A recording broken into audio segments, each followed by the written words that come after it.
बिस्मिल्लाहिर्रहमानिर्रहीम। Welcome to my YouTube channel. तो आज की इस वीडियो में बात करूंगा मैं कनाडा के हवाले से। वो लोग जो कनाडा जाना चाहते हैं उनका एक प्लान है कि वो कनाडा मूव करें। तो इस वीडियो में आपको कुछ डिटेल बताऊंगा कि कौन कौन से डॉक्यूमेंट्स उसमें चाहिए होते हैं और इस वक्त जो वीज़ा की रेशो है वो कितनी चल रही है और क्या चांस हैं।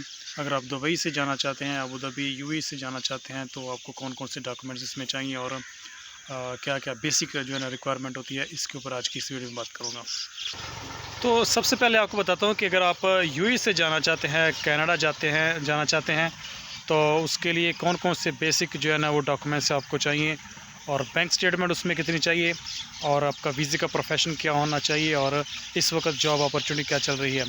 तो कुछ हिस्टोरिकल बैकग्राउंड आपको बताता हूँ कि कनाडा जो है ना वो यूएस के साथ बॉर्डर शेयर करता है और इस वक्त उनका जो वीज़े की रेशो है ख़ास तौर पर इस वक्त ये कॉन्टिनेंट के लिए, सब कॉन्टिनेंट के लिए, जैसे इंडिया है, पाकिस्तान, नेपाल, बांग्लादेश, श्रीलंका, इस कंट्री के लिए, एशियन के लिए उन्होंने जो है ना वीज़ा रेशो ओपन की है और इस वक्त जो एप्लीकेंट है वो अपना अप्लाई कर रहे हैं और उसमें जो चांस है वो भी ज़्यादा है। लेकिन कुछ चीज़ें ऐसी हैं आपको करनी है, अगर आप उन पे अमल करेंगे और उनको अच्छे तरीके से अपनी फ़ाइल रेडी करेंगे तो आपके लिए वीज़े की जो रेशो है ना वो अच्छी बन सकती है। तो उसमें आपको स्टार्ट करता हूँ कि सबसे पहले यूए से जाने के लिए आपको जो बेसिक रिक्वायरमेंट है वो ये है कि अगर आप वहाँ पर यूए में, दुबई में हैं या अबू धाबी, शारजा, किसी भी स्टेट में हैं और आप विज़िट वीज़े पे वहाँ मौजूद हैं, तो विज़िट वीज़े के ऊपर आप अप्लाई नहीं कर सकते। आपका जो वीज़ा है, प्रोफेशन है, वो एक जो है ना वो एम्प्लॉयमेंट वीज़ा होना चाहिए। आप ये कह सकते फ्रीलांस वीज़ा होना चाहिए या आपका जो वीज़ा है उसका 2 साल का जो आप कह सकते हैं वो होना चाहिए। तो आपका जो 2 साल का है ना वो आपके पास वीज़ा होना चाहिए। और उसके बाद है कि जो आपका वीज़े का प्रोफेशन है या आप वीज़े का मायना कह लें, वीज़े का प्रोफेशन कह लें, उसका एक स्टैंडर्ड होना चाहिए। तो वीज़े का स्टैंडर्ड का मतलब है कि अगर आप वीज़ा लेंगे किसी मैनेजर टाइप का, या जैसे आप कह लें कि आप किसी कंपनी में एज ए मैनेजर काम कर रहे हैं, या आप सेल ऑफिसर हैं या ऑफिस बॉय है, अकाउंटेंट हैं, चीफ़ ऑर्गेनाइज़र हैं, कोई भी इस तरह का आपका प्रोफेशन, आपका वीज़े का जो है ना वो स्टेटस अच्छा होना चाहिए। उसके बाद है कि आपकी जो सैलरी है जो आपके कॉन्ट्रैक्ट में लिखी हुई है वो आपकी कम से कम 10,000 दिरहम होने चाहिए। इससे कम से भी काम चल जाता है, लेकिन अगर 10,000 या उससे कुछ ज़्यादा होगी तो आपके लिए बेहतर रहेगा। तो ये 2 बेसिक रिक्वायरमेंट है कि आपका वीज़े का प्रोफेशन अच्छा होना चाहिए और उसके बाद आपका जो है ना वीज़े का स्टेटस जो है ना वो आपको बता दिए। उसके बाद सैलरी आपकी जो है ना वो इस तरह होनी चाहिए। 2 चीज़ें आपको बता दी, स्टेप बाय स्टेप आपको मैं सारी चीज़ें बताता जाता हूँ। उसके बाद है जब आपका वीज़ा लग जाता है, आपको आईडी मिल जाती है, उसके बाद आपने क्या करना है कि आपका बैंक अकाउंट ओपन होना चाहिए। बैंक अकाउंट ओपन होगा तो आपकी सैलरी जो है, जितनी भी आप ले रहे हैं, वो आपकी सैलरी जो है ना वो आपके अकाउंट में ट्रांसफ़र होनी चाहिए। बाय कैश नहीं आपने लेनी, आपके अकाउंट में जाए और अकाउंट में भेजने का ये फ़ायदा होगा कि आपकी बैंक स्टेटमेंट बनेगी। आपकी जब बैंक स्टेटमेंट बनेगी, आपकी उसी बेस के ऊपर, उसी बुनियाद के ऊपर जो है ना वो आपका फ़ाइल बनेगी। तो आपने जितनी भी आपकी सैलरी है वो कम से कम एटलीस्ट आपकी 5 से 6 महीने की आपकी सैलरी स्टेटमेंट होनी चाहिए। वैसे तो 3 महीने या 4 की भी चल जाते हैं, लेकिन कनाडा के लिए ख़ास तौर पर कम से कम आपकी 5 या 6 महीने की सैलरी स्टेटमेंट होनी चाहिए और उसमें कुछ बैलेंस भी पड़ा होना चाहिए। बैलेंस कम से कम आपका 15 से 20,000 दिरहम उसमें बैलेंस होना चाहिए। बैलेंस का ये फ़ायदा है कि आपकी जो फ़ाइल है, जो आपकी स्टेटमेंट है, वो और बेहतर हो जाएगी। तो आपने क्या करना है कि सैलरी, यहाँ पर मेजर जो गलती होती है वो यहाँ से लोग करते हैं कि वो क्या करते हैं कि सैलरी डालते हैं, आज अगर उन्हें सैलरी ट्रांसफ़र की, अगले दिन उन्हें विथड्रॉ कर लिया, उसको निकाल लिया। ऐसे स्टेटमेंट नहीं बनती और ऐसे ना ही स्टेटमेंट चलेगी और ना ही वीज़ा ऑफिसर इसको एक्सेप्ट करता है। सैलरी स्टेटमेंट इस तरह होनी चाहिए कि अगर आपने आज ट्रांसफ़र की है या आपकी सैलरी ट्रांसफ़र हुई है, उसमें आपका कुछ बैलेंस आपने निकाल लेना है, कुछ को आपने यूज़ करना है। यूज़ कैसे करेंगे? यूज़ आपने इस तरीके से करना है, यूज़ आपने इस तरह करना है कि ये नहीं करना है कि आपने एक ही दिन में सारे पैसे यूज़ कर लेने हैं।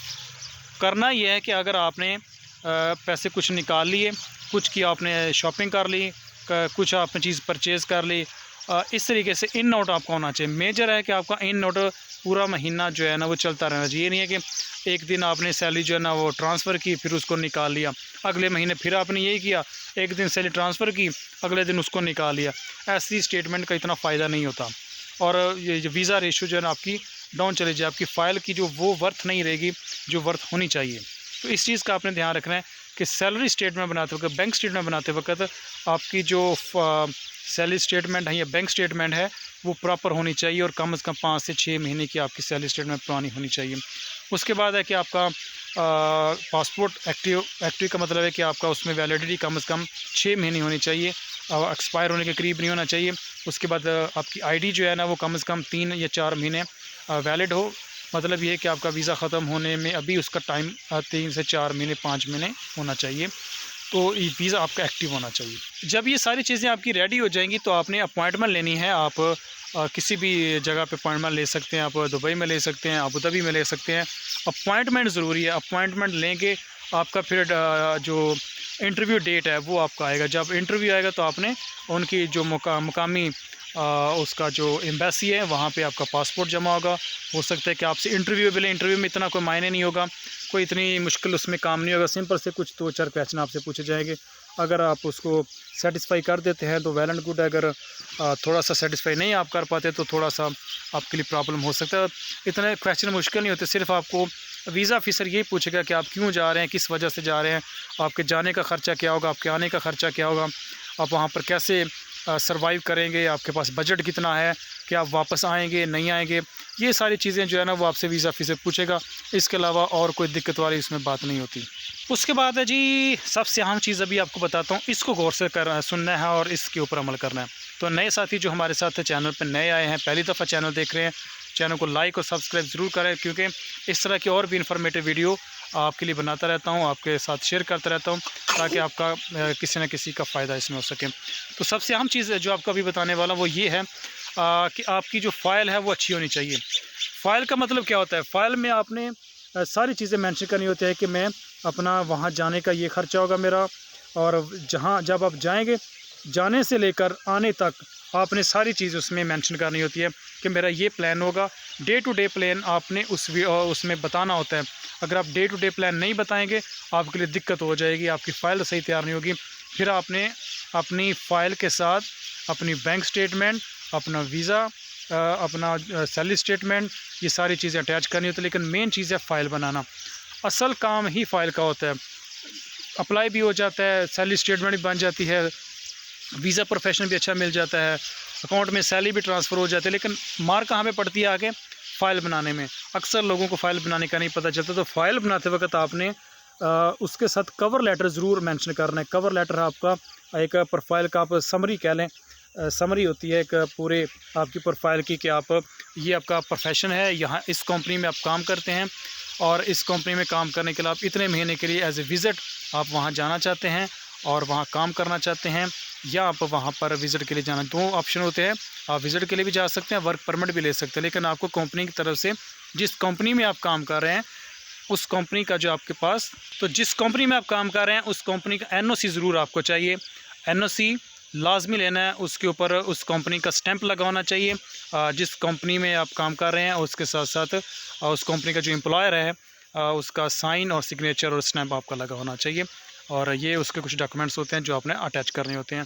तो फ़ाइल का ध्यान रखना है, डे टू डे प्लान बताना है, आप वहाँ पे होटलिंग बतानी है, होटल बुकिंग आप कहाँ पे होगी, आप कितने दिन वहाँ पर रुकेंगे, आपका वापसी का प्लान क्या होगा, किस किस जगह पे आप जाएंगे, ये सारी चीज़ें आपने फ़ाइल में जो है ना वो मेंशन करनी होती है। और कवर लेटर में भी आपने उसको बताना होता है। तो अगर ये सारी चीज़ें आपके पास नहीं है, फ़ाइल आपकी अच्छी रेडी नहीं है, भले ही आपने अपॉइंटमेंट ले ली, अप्लाई कर लिया, सारी चीज़ें हो गई, लेकिन फ़ाइल आपकी अच्छी तैयार नहीं है, फ़ायदा नहीं होगा। तो ये थे कनाडा के बारे में। अभी जो वीज़ा है उसकी रेशो अच्छी चल रही है, एज ए विज़िट भी आप अप्लाई कर सकते हैं, या आप वहाँ का वर्क परमिट भी ले सकते हैं। आप वर्क परमिट कोशिश करें लें, वर्क परमिट पे आपके ज़्यादा चांस होंगे और उसमें बैंक स्टेटमेंट भी इतनी ज़्यादा रिक्वायरमेंट नहीं होती, विज़िट के लिए ज़्यादा जो है ना टफ़ होता है। तो वर्क परमिट अगर आप वहाँ से मंगवा लेते हैं किसी तरीके से, अगर आपका कोई दोस्त है वहाँ पे कोई जानने वाला है, या अगर आप ऑनलाइन किसी कंपनी के साथ, वहाँ की किसी कंपनी के साथ आपकी अटैचमेंट हो जाती है, उनकी आप मुख्तलिफ वेबसाइट विज़िट करें और देखें, और अगर आपका वहाँ पर विज़िट लग जाता है या आपको वर्क परमिट मिल जाता है तो आपके लिए बहुत अच्छा ये होगा, सूटेबल होगा। आप दुबई से वहाँ से जा सकते हैं और इजीली अपना वहाँ रोज़गार कर सकते हैं। तो मेजर जो चीज़ है आपने वर्क परमिट लेने के लिए वो ज़रूरी है कि आप किसी कंपनी में किसी वेबसाइट पे जो पढ़े लिखे लोग हैं वो अप्लाई करें और उनकी जॉब अपॉर्चुनिटी जो है ना वो उसको अवेल करें। और वहाँ के किसी एम्प्लॉयर के साथ अगर आपका रब्ता हो जाता है, वो कंपनी आपको अगर आपको वर्क परमिट दे सकती है तो फिर आपके लिए बहुत ईजी होगा।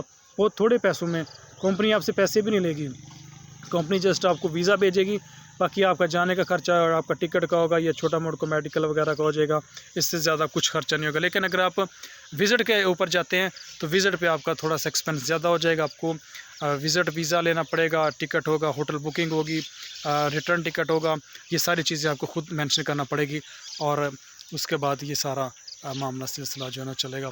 तो ये थी आज की हमारी वीडियो और कनाडा के बारे में। नेक्स्ट वीडियो के ऊपर हम एक और कंट्री को जो है ना कवर करेंगे। तो चैनल के साथ बने रहिए, जुड़े रहिए और देखते रहिए इस चैनल को। और अगली वीडियो के लिए हम आपसे इजाज़त चाहते हैं। अपना बहुत सारा ख्याल रखिए। अल्लाह हाफ़िज़।